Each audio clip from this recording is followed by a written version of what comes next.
They thought Walker Ridge Ranch had been forgotten forever. So a mother and her little boy stayed, patched the roof, kept the fire burning, and made the broken farmhouse breathe again. 2 quiet years passed. Then one morning, a truck rolled up the gravel road. They thought Northline had come back to threaten them, but the man who stepped out was different, a former Navy SEAL. Beside him, a German Shepherd K9. When the boy raised his wooden rifle to protect his mother, the SEAL froze. Then he said, "This is my home." Everything changed. Because the home they had rebuilt had never truly belonged to them. Before we begin, tell us what city you're watching from in the comments, and please subscribe for more stories of faith, family, loyal dogs, and second chances. Early spring still carried winter's breath through Pine Hollow, Oregon, where pale mist dragged itself across dry fields beneath the dark shoulders of the mountains.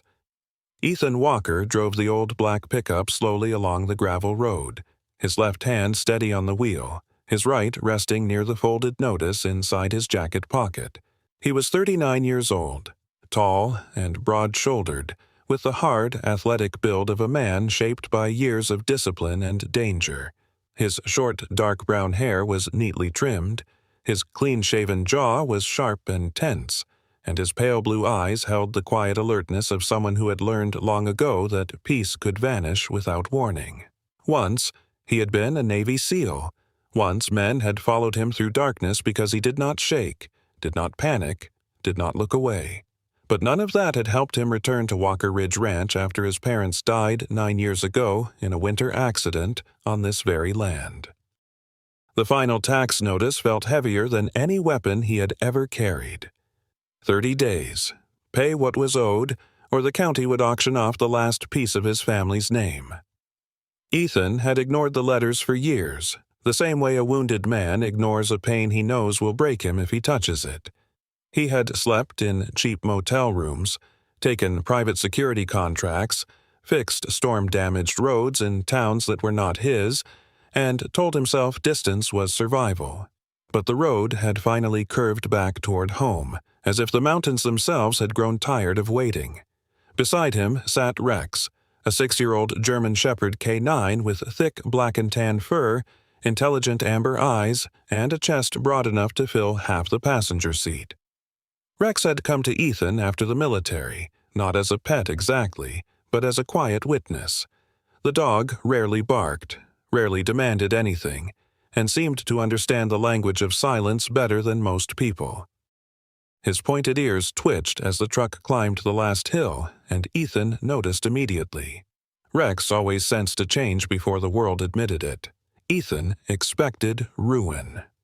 He had prepared himself for a collapsed porch, broken windows, weeds swallowing the yard, and a roof sagging under years of neglect. Part of him almost wanted that.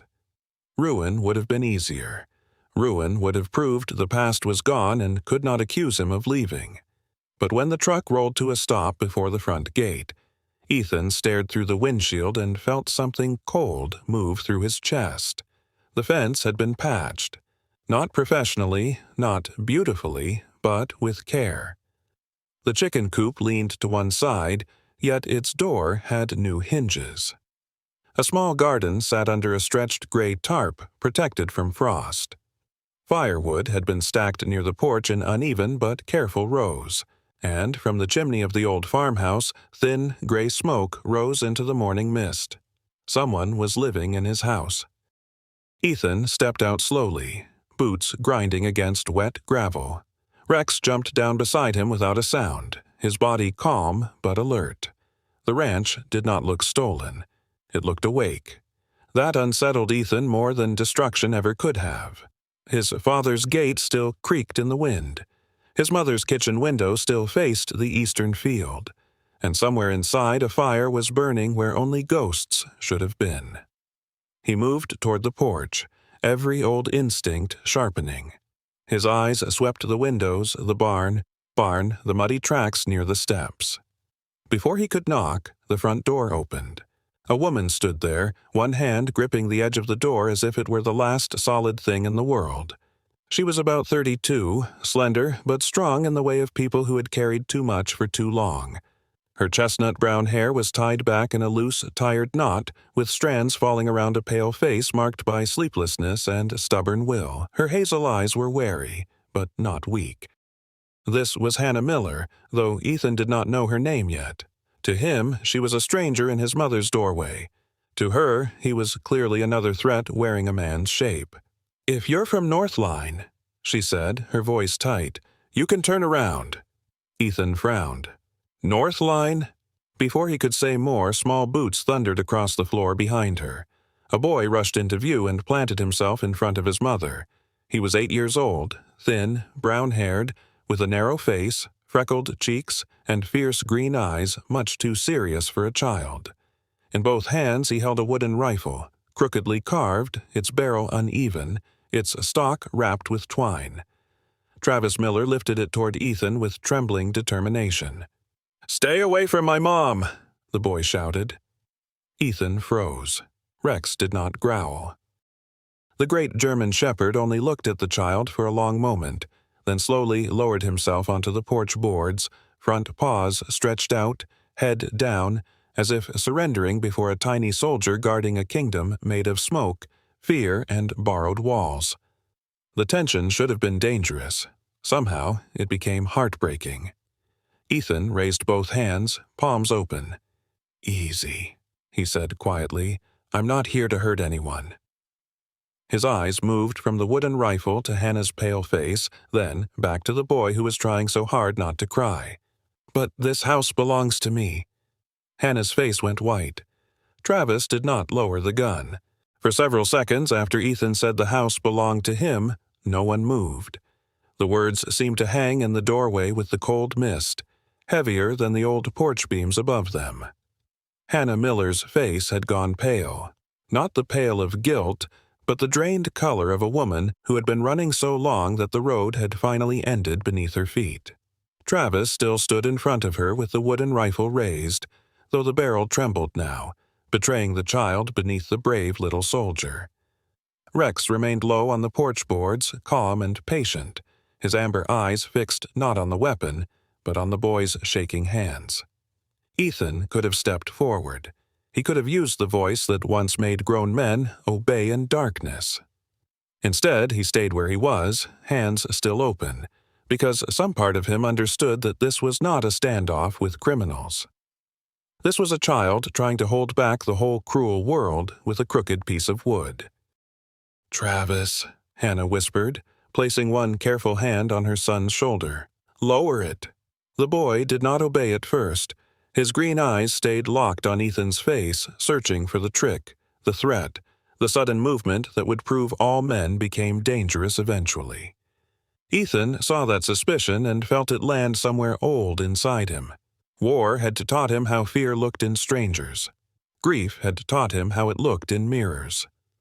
"I'm not calling the police," Ethan said quietly. "Not yet. I just need to understand why you're in my parents' house."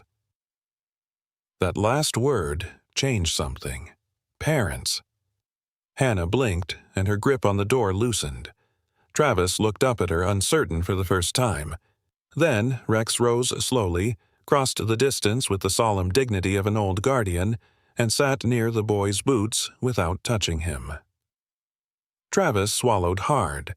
The wooden rifle dipped an inch. Inside, Ethan expected the familiar smell of dust, mouse nests, and rot. Instead, warmth met him like a hand against his chest. The front room was not restored, not truly, but it had been rescued from ruin piece by piece. The floorboards near the doorway were patched with mismatched pine, newer wood pale against the older dark planks. Heavy cloth had been nailed over cracks around the windows to keep the spring wind out. The old wood stove glowed red at the seams, breathing heat into a room that should have been dead. A small table stood near the kitchen, its surface scarred but clean. 3 chipped bowls were stacked beside a loaf of bread wrapped in a towel. On the sill, in a jar that had once held peach preserves, someone had placed wild yellow flowers.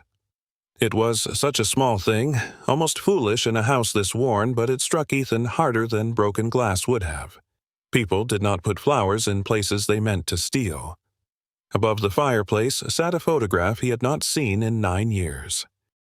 His father stood in it with one arm around his mother, a broad-shouldered rancher with sun-browned skin, a thick gray mustache, and eyes full of stubborn good humor. His mother, smaller and softer beside him, had dark auburn hair tucked behind her ears and the kind of smile that made even winter mornings seem forgivable. Someone had wiped the dust from the frame. Someone had kept them facing the room, as if they still belonged there. Ethan stared at the photograph until his throat tightened. Hannah noticed, and shame flickered across her face. "I didn't know who they were at first," she said, "but they looked like people who shouldn't be left face down in a drawer." Ethan said nothing. He was afraid that if he opened his mouth too quickly, anger would come out, not because of what she had done, but because she had done what he could not. She had stayed. Hannah told him the truth slowly, sitting across from him at the kitchen table while Travis stood close to her chair, still gripping the wooden rifle against his chest. She was 32, though exhaustion had drawn older shadows beneath her hazel eyes. Up close, Ethan could see the small scars on her hands from work done without proper tools, the red cracks along her knuckles, the careful way she held herself as if any kindness offered too quickly might turn into debt. 2 years earlier, she and Travis had lived in a small rental home outside Pine Hollow, a tired place with thin walls but enough room for a bed, a second-hand couch, and a corner where Travis could keep his toy trucks. Then, Northline Energy bought the land beneath the entire row of rental houses. Notices came first, then pressure, then men in clean boots who spoke about development, safety, relocation, deadlines. Hannah worked double shifts at a diner and cleaned offices at night, but no amount of work could make a new deposit appear out of air. "I thought I had 2 more weeks," she said, her voice low. Then the locks were changed while Travis was at school. Travis lowered his eyes, jaw tight, pretending not to remember, but Ethan saw the way his fingers clenched around the wooden stock.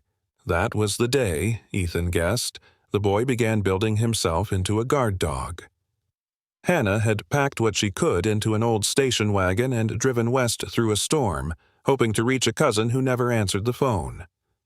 The car died on the road below Walker Ridge during a night of heavy snow. She saw the farmhouse through the trees, dark and broken, and forced open the back door with a tire iron because her son's lips were turning blue.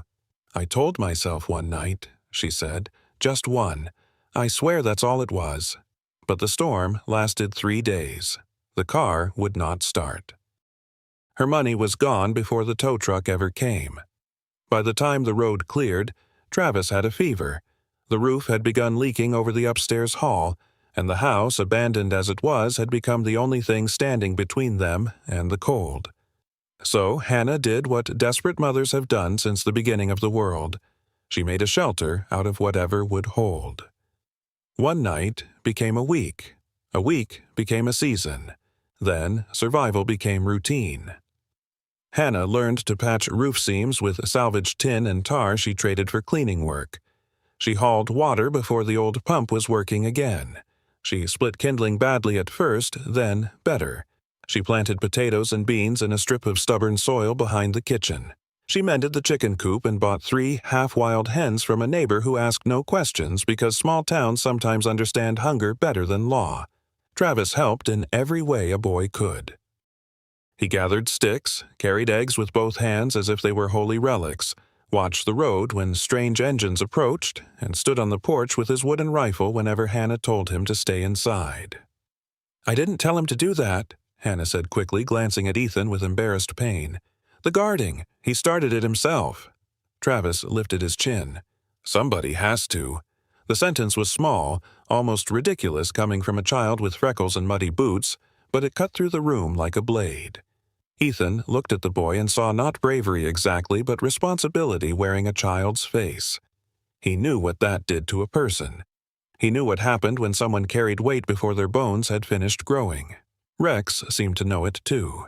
The German Shepherd stood, moved around the table, and lowered his great head beside Travis's leg. The boy stiffened. Rex did not push closer. He simply waited. After a long moment, Travis let the wooden rifle tilt down until its barrel touched the floor. His small fingers loosened enough to brush the dog's fur once, barely there. Rex closed his eyes as if accepting an oath. Ethan walked through the house before sunset. In the hallway, he saw where Hannah had nailed boards over a hole in the wall. In his old bedroom, now used for storage, blankets were folded with military neatness, though he doubted Hannah had ever served a day. In the small back room, Travis's bed sat beneath a patched window, with a row of carved wooden animals lined along the sill: a crooked horse, a bird with one wing too large, and a dog that looked suspiciously like Rex despite having been made before they met. Ethan paused at the doorway, feeling the past rise around him like dust in sunlight. This room had once held his mother's sewing baskets. He remembered her humming here during rainstorms. He remembered his father laughing from the porch. He remembered leaving after the funeral with one bag and a heart so full of broken glass that he had mistaken numbness for strength. Now a child slept here under a quilt Hannah had repaired in 3 different colors, and somehow that hurt less than emptiness. When he returned to the kitchen, Hannah was standing by the stove, arms folded tightly, waiting for judgment. Ethan took the folded tax notice from his pocket and laid it on the table. "The county gives me 30 days, he said.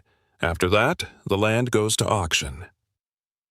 Hannah looked at the paper, then at Travis, and the hope that had almost appeared in her face disappeared before it could be born. Ethan hated that he noticed. He hated more that he cared. "You can stay," he said. "For now. 30 days. No hiding, no lying. We figure out what happens next." Hannah did not smile. She was too tired to trust mercy the first time it knocked. But her shoulders lowered a fraction, and Travis finally let the wooden rifle rest against the table leg. That night, Ethan sat near the stove while Rex slept at Travis's feet. The fire cracked softly in the old iron belly of the house. For 9 years, Ethan had believed Walker Ridge was a grave he was too cowardly to visit. But as he watched Hannah bank the coals with practiced hands and saw the smoke rise steady through the chimney, he understood something that unsettled him more than grief. This house was not a grave anymore. It was breathing. Morning came pale over Walker Ridge Ranch, washing the Oregon hills in a cold silver light that made every patched board and bent fence post look honest. Ethan Walker had slept only in pieces, if the shallow, half-alert drifting near the stove could be called sleep at all. Years of service had taught his body to rest with one ear open, and the old farmhouse gave him too many sounds to measure: the pop of the stove, the wind testing the window seams, Travis turning once in the small back room, Rex breathing steadily near the kitchen doorway. When dawn finally thinned the dark, Ethan rose without waking anyone and stepped outside with his jacket unzipped and his boots still carrying dust from the road. The ranch waited beneath a skin of mist. Not beautiful, not yet, but alive in the stubborn way of things that refused burial. Rex followed close, his black and tan coat dampening in the morning air, ears forward as if the land itself had begun speaking to him. Ethan crossed the yard slowly, taking inventory the way he once studied hostile streets. Front gate, west fence, barn roof, water pump, chicken coop, tree line, road. But this time, every detail told a different kind of story. The front fence had been patched with mismatched lumber, old pine beside gray-weathered cedar, the nails driven unevenly but deep. The barn's south wall bowed inward, yet someone had braced it with rough-cut beams and rope knots tightened by hands that did not know carpentry, but knew desperation. Behind the house, the small garden Hannah had mentioned sat beneath a tarp held down with stones, coffee cans, and a rusted horseshoe. When Ethan lifted one edge, he saw young green shoots pushing through dark soil. Beans, maybe. Potatoes. Something fragile and brave. He let the tarp fall back gently, as if covering a sleeping child. He found Hannah's work everywhere. Not skilled in the polished way contractors liked to brag about, but fierce, practical, and personal. A board where the wind came in. A bucket under the gutter to catch rainwater. Wire twisted around a broken latch. A piece of feed sack folded and nailed over a gap in the chicken coop. The repairs were not pretty. They were better than pretty. They meant someone had looked at ruin and decided ruin was not allowed to win. That thought irritated him because it sounded too much like grace, and Ethan had spent 9 years avoiding anything that asked to be felt. He was kneeling beside the old pump, studying fresh scrape marks where a new handle had been fitted, when small boots crunched over wet gravel behind him. He did not turn right away. Rex did. The dog's tail shifted once, low and calm. "You checking for weaknesses?" Travis asked. The boy stood with his wooden rifle tucked beneath one arm, wearing a brown jacket too large for him and boots with one lace replaced by twine. In daylight, he looked even smaller than he had in the doorway. Narrow shoulders, freckled nose, hair sticking up in stubborn brown tufts. But his eyes remained serious, green and watchful, like a little watchman posted at the edge of an empire. Ethan tightened the pump bolt and stood. "Something like that." Travis looked around the yard with grave importance. "I already know most of them." "Do you?" Ethan asked. There was no mockery in his voice. Children heard mockery the way dogs heard thunder. Travis nodded toward the road. "Cars slow down before the bend if they're coming here. If they keep going, gravel sounds different. The barn door sticks when the wind comes east. The hens make noise if someone walks by the coop, and the porch step lies." Ethan glanced at him. "The porch step lies?" Travis lifted his chin. "Looks solid. Isn't." Ethan almost smiled. Almost. "Good observation." The boy blinked as if praise were a suspicious package. Ethan walked to the truck and opened the door. From behind the seat, he pulled out an old pair of compact military binoculars, scratched along the frame but still clear. He held them out. Travis did not take them at once. "What are those for?" "For seeing without being seen." That got his attention. Slowly, Travis accepted them with both hands, the wooden rifle sliding awkwardly against his elbow. Ethan showed him how to adjust the focus, how to brace his elbows against a fence rail, how to scan instead of stare. "You don't look at everything at once," Ethan told him. "You break the world into pieces. Gate, road, tree line, ditch, tracks, movement. Then you ask what changed." Travis repeated the words under his breath like a sacred spell. Gate, road, tree line, ditch, tracks, movement. Rex sat beside them, solemn as a priest at a tiny warrior's coronation. From the kitchen window, Hannah watched without speaking. She had tied her chestnut hair back with a blue cloth that had faded almost white, and flour dust clung to one sleeve. Her face was tired, but something softer moved across it when Travis lowered the binoculars and looked at Ethan with reluctant wonder. Ethan saw her watching and quickly looked away, as if being caught helping were somehow more dangerous than being caught bleeding. By noon, the ranch had begun teaching him its injuries. The roof over the east stall needed real work before heavy rain returned. The front gate had been forced at least once, not by weather, but by a vehicle pushing too hard. Tire scars cut deep near the outer road, older than last night, filled with hardened mud. Ethan crouched to examine them while Travis hovered nearby, eager and silent. "Someone came through fast," the boy said. Ethan looked at him. "You noticed that before?" Travis nodded. "Black SUV. Twice last month. Mom told me not to go outside." His voice darkened, small but bitter. "I went anyway." Ethan's jaw tightened. Before he could answer, Hannah crossed the yard carrying a tin mug of coffee. She moved with the careful economy of a woman who saved her strength without admitting she was tired. Up close in the gray daylight, Ethan noticed how thin she was beneath the old sweater, how her hands were rough from wood, soil, and cold water, and how her eyes kept flicking toward Travis as if counting him again and again. "He bothering you?" she asked. "No," Ethan said. "He's useful." Travis stood straighter. Hannah looked surprised, then looked down quickly, hiding whatever that meant to her. She handed Ethan the coffee. "You don't have to teach him soldier things." "I'm teaching him to notice," Ethan replied. "That's not the same." Hannah held his gaze for a second. There was distrust there still, but not the same kind as yesterday. Yesterday, he had been a threat at her door. Today, perhaps he was a question she had not learned how to ask. The afternoon had barely begun when Rex rose from the porch without command, his ears angled toward the road.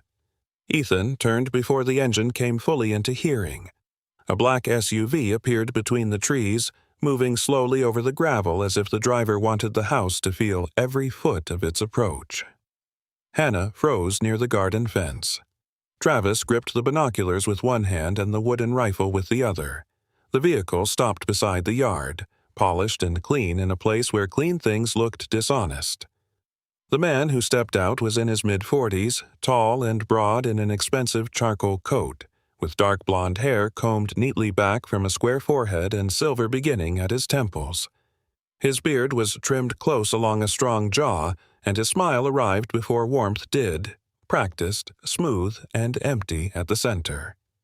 Ray Donovan looked like a man who never raised his voice because paperwork, money, and fear had always done the shouting for him.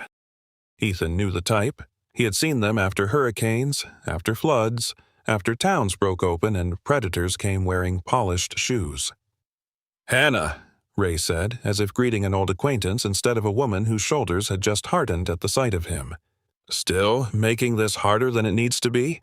Hannah stepped in front of Travis. "You need to leave." Ray's eyes shifted to Ethan, measuring the height, the shoulders, the stillness, the dog. His smile thinned, adjusted, survived. "And who might you be?" Ethan took the folded ownership papers from his jacket and held them where Ray could see. Ethan Walker. For the first time, Ray's face lost a fraction of confidence. Only a fraction. Then it came back polished brighter. "Well, that changes the conversation." "Does it?" Ethan asked. "It should. Northline Energy has made several generous offers on this land. Given the tax situation, Mr. Walker, you may want friends before the county puts it up for auction." He glanced toward Hannah with soft cruelty, especially considering the current occupants. Travis lifted the wooden rifle. "Don't talk about my mom." Ray looked down at him and smiled as if the boy were a stain on his shoe. "Children shouldn't be kept in unstable living conditions." Hannah's face went white with fear so immediate Ethan felt something inside him go cold. Ray had used those words before. Maybe not exactly, but enough. A threat dressed as concern. Travis stepped forward, but Ethan moved first, placing himself between the boy and the man from Northline. Rex came with him, shoulder aligned with Ethan's leg, and released one low growl that rolled through the yard like distant thunder. He did not bark. He did not need to. Ray's eyes flicked to the German shepherd, and his body made the small, involuntary calculation of a man who suddenly remembered flesh was softer than confidence. Ethan's voice stayed quiet. "You're done here." Ray looked at the papers, then at Hannah, then back to Ethan. 30 days passes quickly. "So do bad decisions," Ethan said. The smile finally left Ray's face. He stepped back, buttoned his coat with unnecessary precision, and returned to the SUV. Gravel cracked beneath the tires as the vehicle turned around and rolled down the road, black paint disappearing between the trees. Ethan watched until it was gone. Beside him, Travis lowered the wooden rifle, but did not speak. Hannah stood very still, as if breathing might invite the threat back. Rex remained facing the road, amber eyes fixed on the empty bend. Ethan looked from the fading tire tracks to the patched fence, the smoke rising from the chimney, and the boy with binoculars hanging against his chest like a medal too heavy for his age. The tax notice in Ethan's pocket no longer felt like the only danger. This was not just about keeping land from auction. This was about people who had learned to survive in the cracks, and a man in a clean SUV who wanted to seal those cracks shut. Ethan had come back to settle a debt. Now, watching the road where Ray Donovan had vanished, he understood he had walked into a war. The days after Ray Donovan's visit settled over Walker Ridge Ranch like a watch that never fully ended.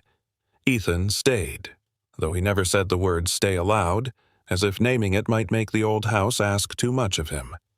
Each morning, he rose before the sun and moved through the yard with quiet purpose, tightening hinges on the front gate, replacing weak screws on the back door, checking the locks Hannah had bought second-hand from a hardware bin in town. He installed 2 motion lights above the barn doors using wire he found in his truck and an old battery system he had once used on a security job. Near the stable, he mounted 3 battered cameras no thief would admire, but all of them worked well enough to watch the road, the eastern fence, and the side of the barn where tire tracks had cut too close to the property line. Rex followed him from task to task, broad, black and tan body moving through the wet grass with disciplined silence, his amber eyes always lifting toward sound before human ears could catch it. Hannah worked just as hard, though differently. She moved between the kitchen, garden, and chicken coop with her sleeves rolled up, her chestnut hair tied back in that faded blue cloth, her thin hands red from cold water and soil. She did not waste motion. Every step seemed measured against hunger, weather, and the boy depending on her. She fed the hens, turned the garden soil, mended a torn tarp, and carried firewood in her arms even when Ethan had left a stack beside the porch for her. Pride, he was beginning to learn, was not always arrogance. Sometimes it was the last blanket a tired person owned. Travis appointed himself official patrolman before anyone could stop him. Every morning he marched the yard with Rex beside him, the old binoculars hanging from his neck and the wooden rifle tucked under his arm.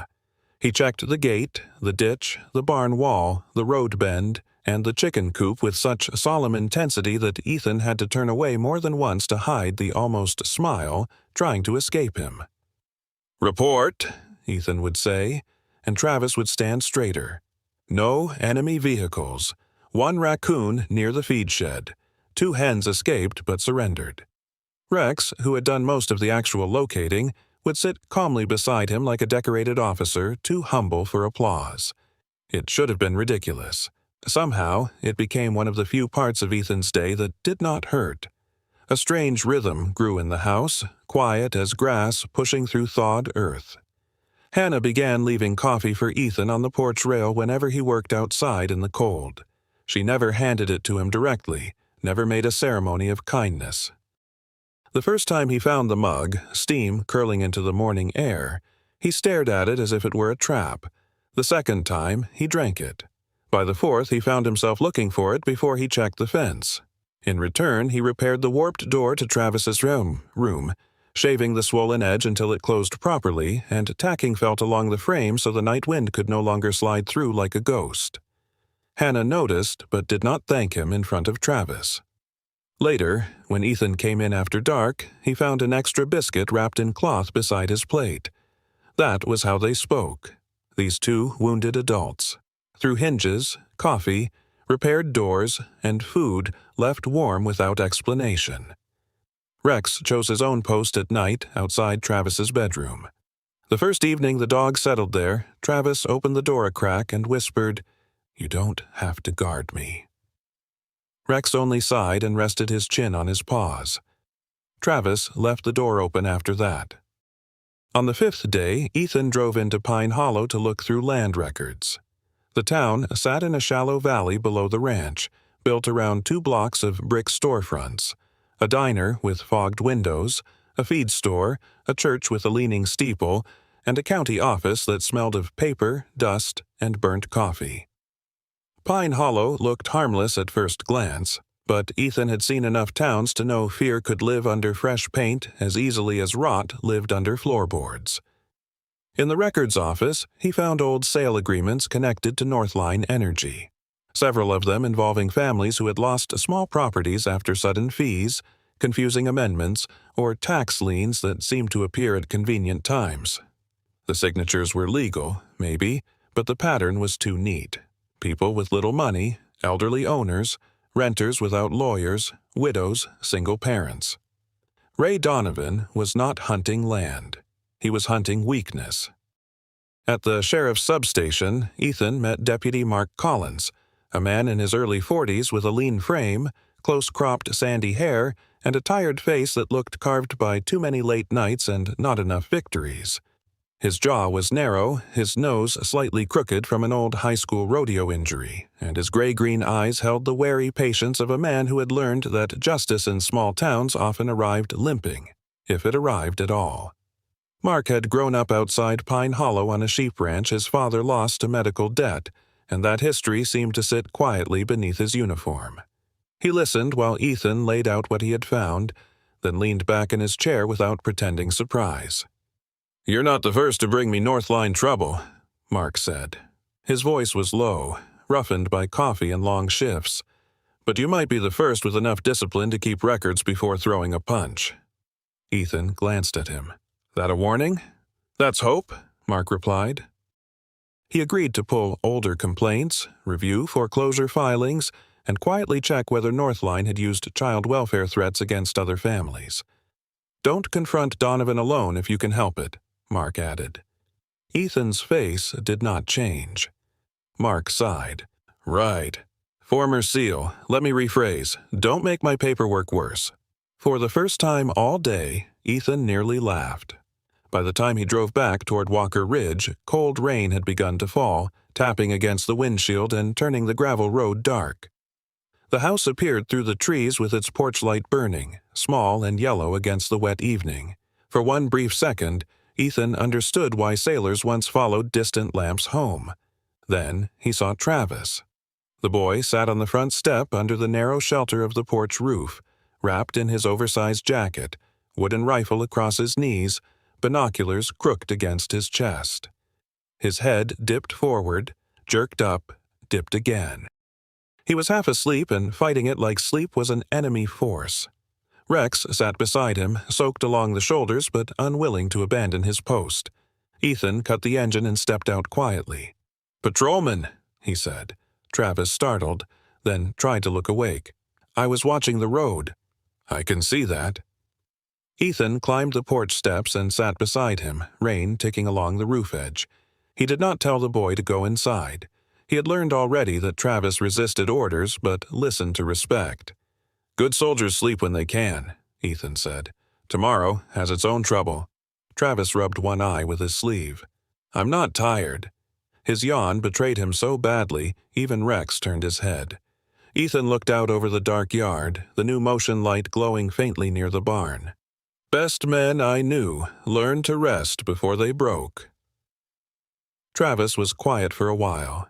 Inside, Hannah moved through the kitchen, her shadow crossing the window once. The boy watched that shadow as if it were the moon keeping the world in place. "Are you going to leave?" he asked suddenly. Ethan's chest tightened. "What?" Travis kept his eyes on the rain. "Like the others. Mom says people have reasons, but reasons still leave." The words were too old for him, too cleanly cut by disappointment. Ethan could have lied. A kinder man might have. He could have promised forever, promised safety, promised that no road would ever steal him away again. But promises made too easily were just another kind of theft, and this child had already been robbed enough. Ethan rested his forearms on his knees and let the silence tell the truth before his voice did. "Not tonight," he said. Travis turned to him, searching his face with those fierce green eyes. It was not the answer he wanted. Maybe it was the only one he believed. After a moment, the boy nodded once, leaned sideways against Rex's warm shoulder, and finally let his eyes close.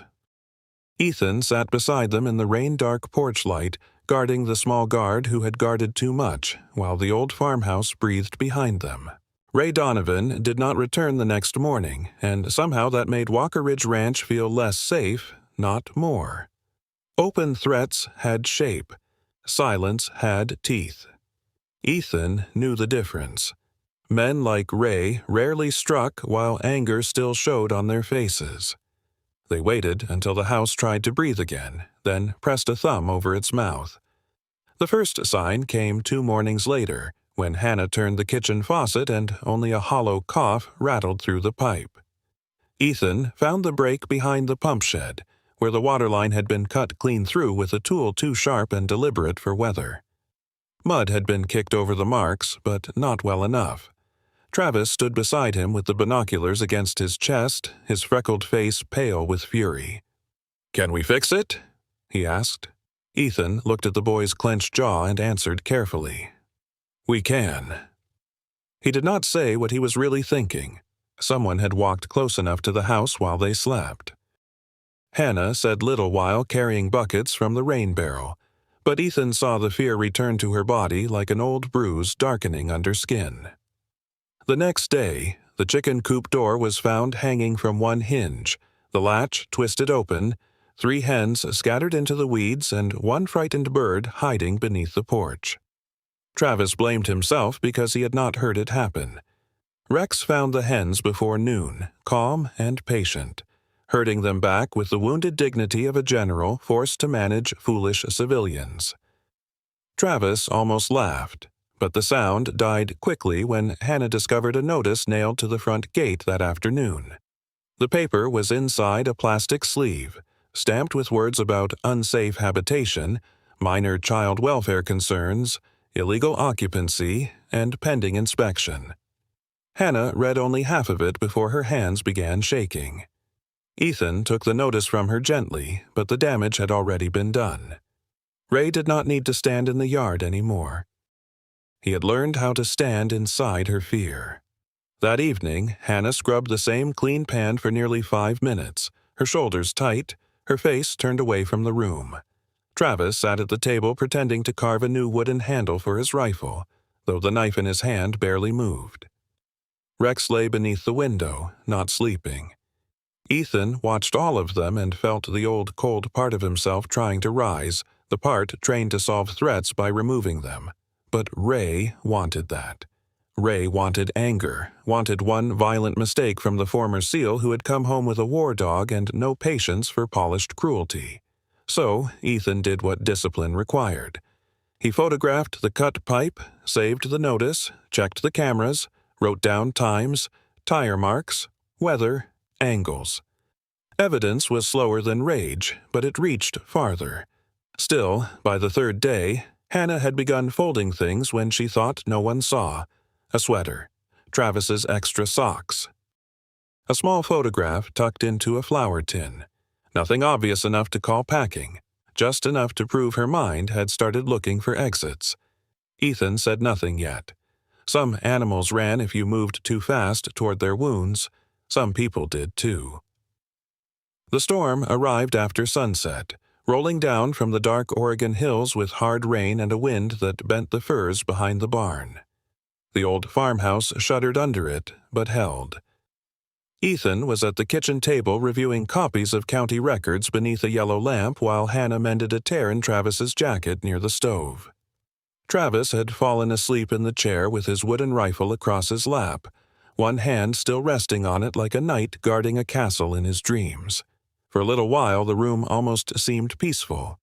Rain drummed on the roof. The stove breathed red. Rex slept by the back door, or seemed to. Then his head snapped up. Ethan saw it and froze.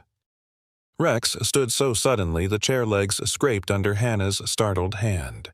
The German shepherd's ears pointed toward the barn, every muscle locked. A low growl rose from him, deeper than thunder.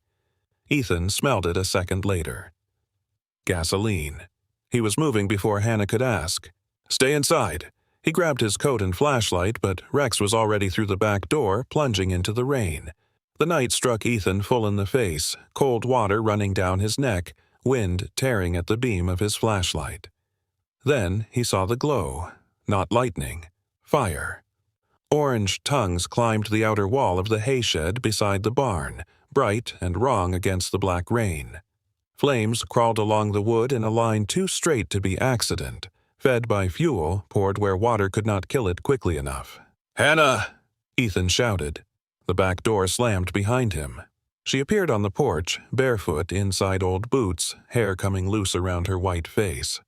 "Where's Travis?" Ethan turned. The chair by the table, visible through the window, was empty. Hannah's scream tore through the rain. Rex barked once from the side of the barn, sharp and commanding. Ethan ran. Smoke rolled low beneath the shed roof, thickened by wet hay and old timber.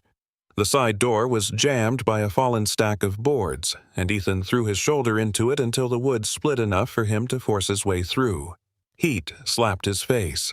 The world inside was smoke, sparks, rain hissing through broken seams, and the frantic sound of Rex barking outside the rear wall. "Travis!" Ethan dropped low, flashlight cutting under the smoke. For one terrible second there was no answer. Then came a small, broken cry. "Mom!"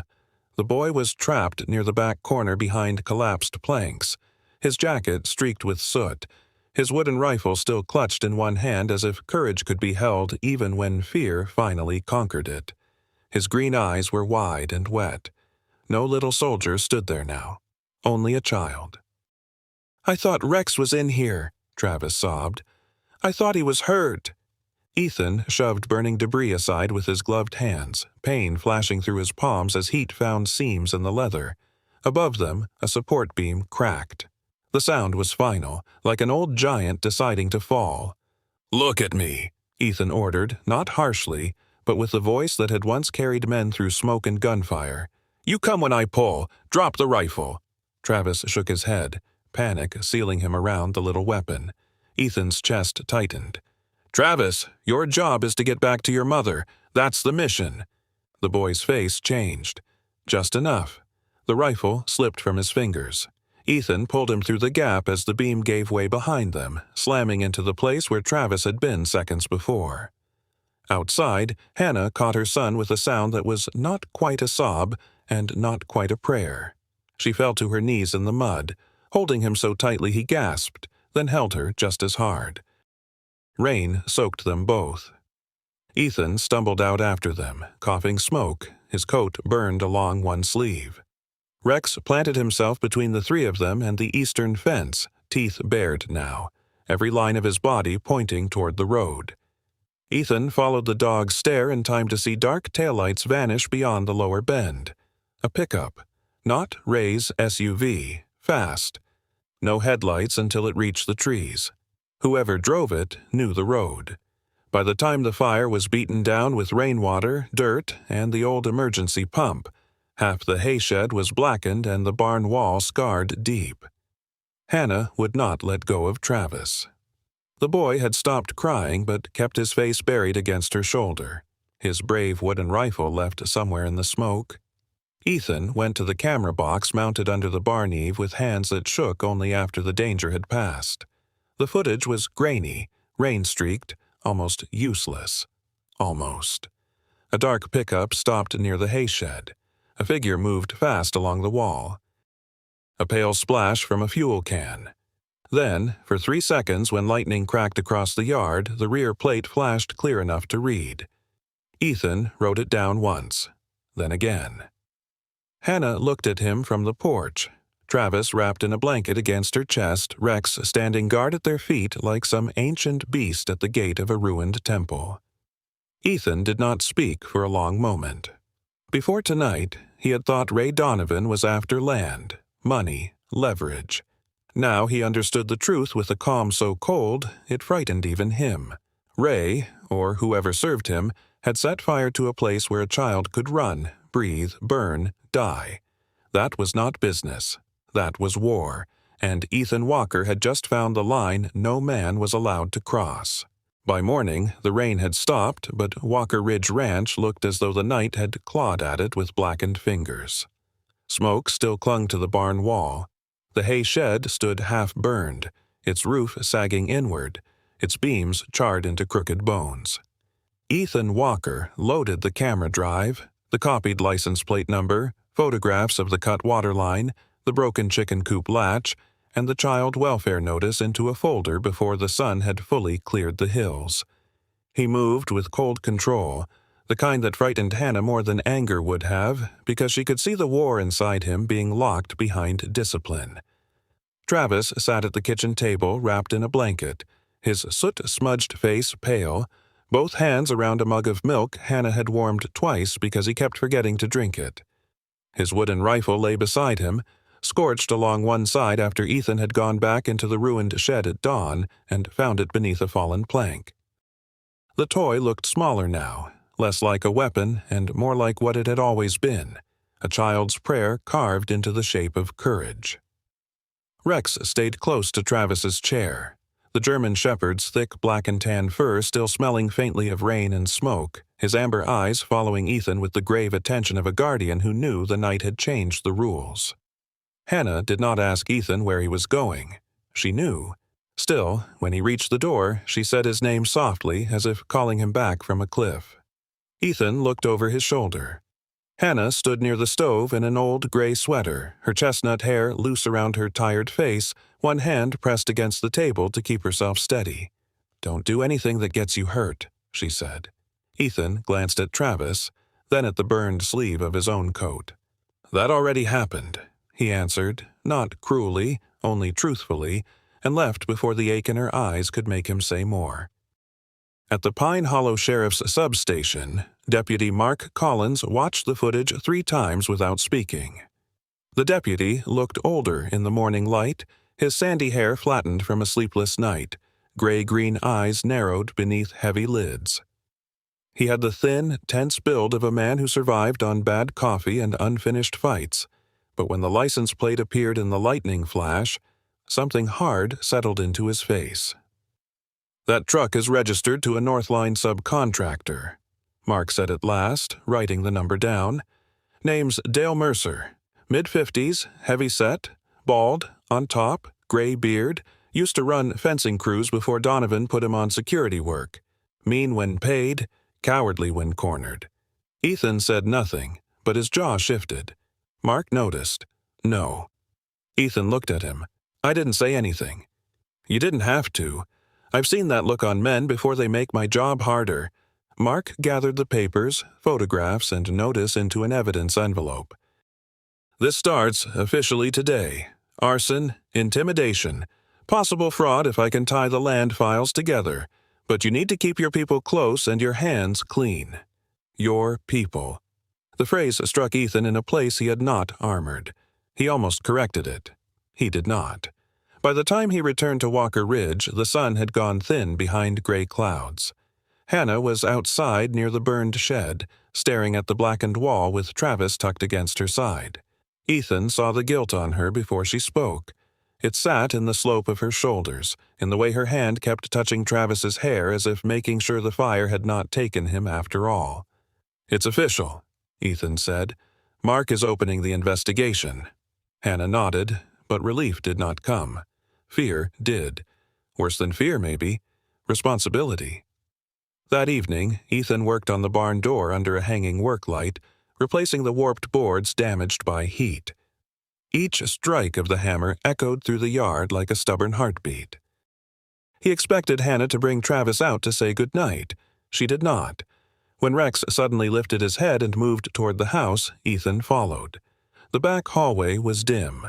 In Travis's small room, Hannah had a canvas bag open on the bed. 2 shirts, socks, a folded pair of jeans, the tin box where she kept documents, and Travis's carved animals were already packed. Travis sat at the edge of the mattress, holding the scorched wooden rifle across his knees. He was trying not to cry with the fierce concentration of a boy who believed tears might make his mother weaker. "I can guard somewhere else," he whispered when Ethan appeared in the doorway. "I know how now." Hannah closed her eyes. That nearly broke her. Ethan stood still, one hand resting against the doorframe he had repaired only days earlier. He should have felt anger. Instead, he felt recognition so sharp it was almost mercy. Here it was again, the old instinct to leave before being left, to run before someone could say you had cost them too much. Hannah turned toward him, and in the low lamplight she looked younger and more exhausted than he had ever seen her. Not fragile exactly, worn thin by bravery. "We can't stay," she said. "Last night happened because of us." "No." "Yes." Her voice cracked, and she hated that it did. "Ray came here because I was here. That notice was about Travis. The water line, the coop, the fire. He's trying to make you regret letting us stay. He set fire to my barn. Because I brought trouble to your door." Ethan stepped into the room, slow enough not to corner her. "This house was empty before you came." Hannah shook her head. "Empty is safer than burned." "Empty was dead," he said. The words landed harder than he expected. Even Travis looked up. Ethan's throat tightened, but he forced himself to keep going. "For 9 years I let this place rot because I couldn't stand walking through the door. I told myself I was surviving. I wasn't. I was abandoning the last thing my parents left me." His eyes moved around the room, the patched quilt, the carved wooden animals, the little boots by the bed, the scorch-marked toy rifle. You didn't destroy this ranch, Hannah. You and Travis kept it alive long enough for me to come back.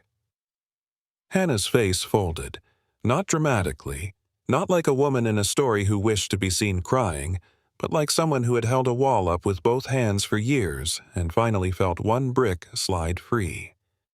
"I'm so tired," she whispered. "I'm tired of being brave in front of him. I'm tired of counting dollars, doors, exits, miles, meals. I'm tired of pretending I know what to do." Travis made a small sound and slid off the bed, still holding the wooden rifle but no longer aiming it at anything. Ethan looked at the boy, then back at Hannah. "I know something about running," he said. "I ran from this house for 9 years. Didn't matter how far I drove. It came with me." Hannah's eyes filled. "What if staying gets you hurt?" Ethan looked down at the burn mark on his sleeve, then at Rex standing quietly in the hall behind him. "Then I heal here." No one spoke after that. The silence was not empty. It was full of all the things none of them were ready to name. Travis crossed the room and stood between them, the rifle hanging at his side. For the first time since Ethan had met him, the boy looked less like a guard and more like a child asking permission to stop. Hannah knelt and pulled him into her arms. Ethan stepped back, giving them space, but he did not leave the doorway. That was his promise for the night. By morning, the sound of engines came up the gravel road, not one, but many. Ethan stepped onto the porch with Rex beside him and found trucks, old sedans, and farm rigs rolling toward the ranch. Deputy Mark Collins came first, out of uniform except for his badge clipped to his belt. Behind him was Clara Whitfield, a widow in her late 60s with silver hair pinned under a blue scarf, a square, sturdy body, and the sharp brown eyes that had seen too many neighbors lose land to polite thieves. She carried a casserole in one hand and a file folder in the other. Beside her climbed out Thomas Reed, a 60-year-old Black Army veteran with a broad chest, a graying beard, a permanent limp from an old service injury, and a dry humor that had apparently survived everything else. He brought lumber. Others followed, people Ethan did not know yet. A young couple with a foreclosure notice, an old rancher with Northline contracts, a waitress carrying coffee, 2 teenagers unloading tools. Hannah came to the porch behind Ethan. Travis pressed against her side, the wooden rifle held loosely now, no longer raised. Clara looked at the burned shed, then at Hannah, then at Ethan. "Heard Northline lit a fire," she said. "Figured Pine Hollow ought to bring the water." And just like that, the lonely house on Walker Ridge was lonely no longer. By the first warm week of April, Walker Ridge Ranch no longer looked like a place waiting to be taken. The grass around the yard was still patchy, the barn still carried black scars from the fire, and the east fence leaned in places like an old man pretending not to limp, but something had changed beneath all that damage. Trucks came and went. Hammers rang against new boards. Coffee steamed on the porch rail every morning. People who had once driven past the old ranch without looking now turned in through the gate with lumber, documents, tools, canned food, and stories they had been too afraid to tell. Deputy Mark Collins kept his promise. He did not make loud speeches, and he did not move faster than the law allowed, but he gathered every piece of evidence Ethan had given him and tied it to every complaint Pine Hollow had whispered about for years. A state investigator named Marlene Ortiz arrived 2 weeks after the fire. A short, sharp-eyed woman in her late 40s with dark hair cut just below her chin, brown skin weathered by years of field work, and a voice calm enough to make liars sweat. She wore practical boots, a plain navy coat, and carried a leather notebook filled with tabs. Marlene had spent most of her career investigating land fraud in rural counties, and she had the patient, surgical manner of someone who understood that powerful men rarely stole with dirty hands. They stole with signatures, delays, fear, and fine print. Under her review, Northline Energy's polite face began to crack. The cut water line, the safety notice, the tampered latch, The arson footage, the license plate tied to Dale Mercer, and the contracts brought by Clara Whitfield and other families formed a chain too strong to dismiss as coincidence. Within days, the county froze Northline's pending land acquisitions around Pine Hollow. By the end of the month, the pipeline extension was suspended until a criminal investigation could be completed. Ray Donovan vanished before his official summons reached him. His office downtown was emptied overnight, the brass nameplate removed from the door, his black SUV gone from the company lot. Ethan did not trust the disappearance. Men like Ray did not dissolve. They were pulled back by bigger hands when they became inconvenient. But this time, Ray's absence did not feel like victory slipping away. It felt like a door closing on a room that had been full of smoke for too long. The Emergency Compensation Fund came first as a temporary order, then as a county-approved relief payment for families harmed by Northline's tactics. It was not justice in the full, clean way people imagine justice should arrive. It did not erase cold nights, unpaid bills, or children learning fear too early. But it was enough to matter. Enough, combined with the money Ethan earned repairing fences and water lines for nearby ranchers, enough with donations quietly left in envelopes under the porch lantern, enough with Clara's church group selling pies and Thomas Reed organizing veteran volunteers to pay the overdue taxes on Walker Ridge Ranch 3 days before the auction deadline. Ethan stood in the county office holding the stamped release papers in his hands and stared at them so long Mark finally cleared his throat. "You planning to frame those or marry them?" Ethan looked up. Mark's tired mouth twitched. Ethan almost smiled. Almost. Maybe both. When he drove back to the ranch, Rex sat beside him in the passenger seat, ears lifted, as if the dog already understood what the paper meant. Hannah was in the garden when Ethan arrived, kneeling in dark soil with sleeves rolled to her elbows, her chestnut hair pinned loosely at the back of her neck. Travis was nearby, attempting to teach Rex how to inspect bean sprouts, though Rex clearly believed the boy needed more supervision than the plants did. Ethan stepped out and held up the tax release. Hannah rose slowly. She did not run to him. She did not cry at once. She simply looked at the paper, then at the house, then at Travis, and pressed one hand over her mouth as if something inside her had finally loosened. Travis sprinted across the yard. "Did we win?" he shouted. Ethan looked down at the boy's muddy boots, the binoculars bouncing against his chest, the wooden rifle slung over one shoulder, no longer clutched like a shield. "The tax battle?" Ethan said. "Yes, sir." Travis threw both fists into the air so hard he nearly fell backward.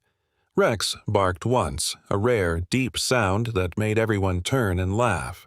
For a long moment, Ethan stood there in the yard while laughter rose around him, strange and bright as birds after winter.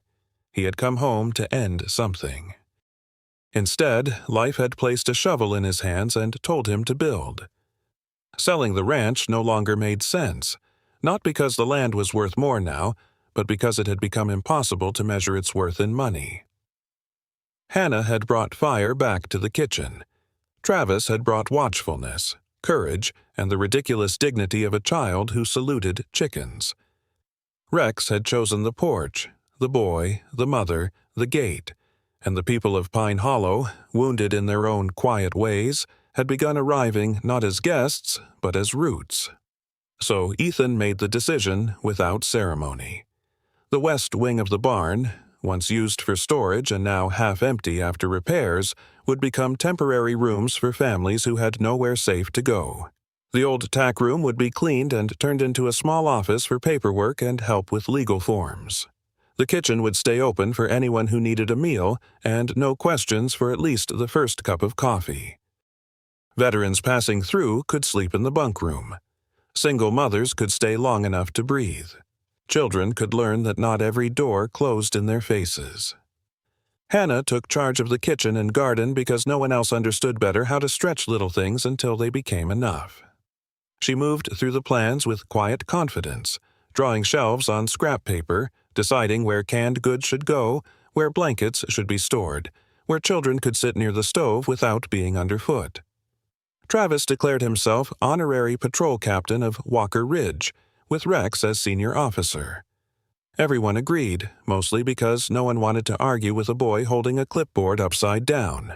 Still, everyone understood the truth beneath the joke. Travis's real job now was not guarding. It was growing. The love between Ethan and Hannah did not arrive like lightning. It grew like the grass returning through the mud, almost invisible day by day until one afternoon it was simply there. They stood together by the repaired fence in the honey-colored light of evening, watching Travis race Rex across the yard, the boys' laughter scattering over the field. Hannah did not ask Ethan if he planned to stay.